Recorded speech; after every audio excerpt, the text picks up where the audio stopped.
anybody decides to mix this dish for you, just know that the person loves you very much. It's Jamaican curry goat, so let's make it. For the marinade, I added onion, ginger, garlic, habanero pepper, cumin powder, curry powder, of course, allspice, my seasoning powder, and salt. Now, don't be like me. Add water to your marinade. Just a little bit though.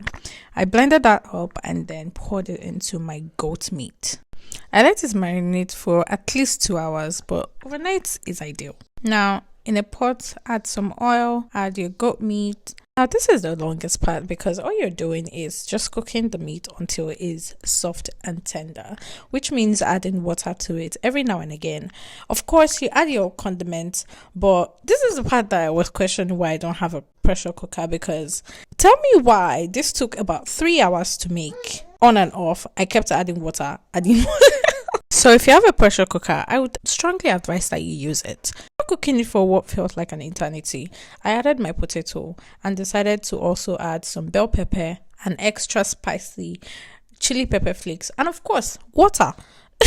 Yes, you have to be very generous with the water. It took a lot of patience, but now it's all done and I'm so proud of the outcome. I paired mine up with basmati rice and plantain.